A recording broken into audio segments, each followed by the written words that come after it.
खबर आगरा से आ रही है। लड्डू गोपाल के 5वें जन्मदिन पर भक्ति भाव से ओतप्रोत ताज नगरी की सुपरिचित काव्यत्री एवं शिक्षाविद श्रीमती अलका अग्रवाल के निखिल पब्लिश द्वारा प्रकाशित दोहा संग्रह अलका के कृष्ण का विमोचन बुधवार को यूथ हॉस्टल में संतो संघ नगर के जाने माने कवि साहित्यकारों द्वारा किया गया।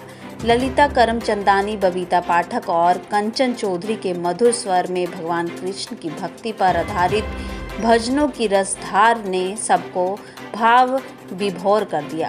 लोकप्रिय दोहा संग्रह की समीक्षा करते हुए वरिष्ठ कवि साहित्यकार डॉक्टर R.S. तिवारी शिखरेश ने कहा कि अलका जी का प्रभु चरणों में विनीत भाव से समर्पण, समस्त प्राणियों के कल्याण की याचना, पुनीत कर्मों की स्वीकारता एवं कृष्ण नाम की महिमा वर्णनातीत है। उन्होंने कहा कि भक्ति भाव से अनुगुंजित कवित्री का मन अपने प्रभु में इस कदर रमा है कि उनकी हर व्याख्या कृष्ण जी की सव्य कर लेते हैं।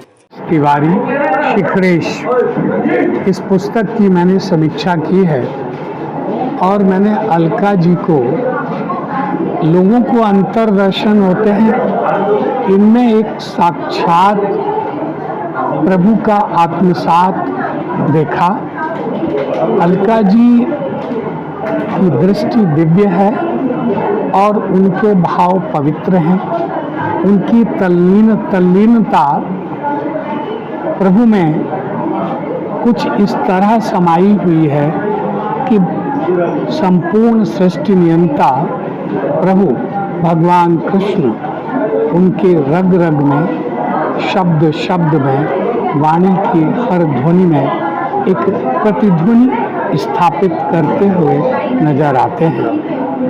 यद्यपि प्रभु भक्ति पर लिखा गया कोई भी काव्य या साहित्य की समीक्षा को मैं उचित नहीं समझता, इसलिए मैंने उनके इस काव्य की समीक्षा नहीं बल्कि उनके भावों को, उनके अंतर्मन को टटोला है और उनके अंतर्मन की जो आवाज़ है, उसे जो शब्द उन्होंने दोहों के रूप में दिए हैं, मैंने उसी को गद्य के रूप में सरलता से पाठकों के लिए प्रस्तुत किया है। मुझे बहुत खुशी हो रही है क्योंकि ये जो विमोचन हो रहा है ना बुक का, ये अपने आप में बहुत अद्भुत और अनोखा हो रहा है। हम लोग सरस्वती जी के पुत्र हैं, पुत्री हैं, हम लोग लिखते हैं, लेकिन ये कान्हा जी की किताब है। इसमें कान्हा जी के दोहे हैं और इस किताब का नाम है अलका के कृष्ण, और ये सच में मेरे ही कृष्ण हैं क्योंकि ये जो मेरे घर में आए हैं ये मेरे ही कृष्ण हैं और इनके संग मेरी जो एक ट्यूनिंग बन गई है, एक जो इनसे मेरा रिश्ता बन गया है, माँ बेटे का रिश्ता बन गया है। तो हम इंसान हैं, हम इंसान रूप में इनसे कोई भी रिश्ता हम बांध लेते हैं। बात तब अनोखी हो जाती है जब ईश्वर हमसे रिश्ता बांध ले। तो ऐसा हुआ, जब मैंने इनको बेटा माना तो मैं बहुत रोने लगी। मैंने कहा मैं तो तुम्हारी माँ बन गई, तुम मेरे बेटे कब बनोगे?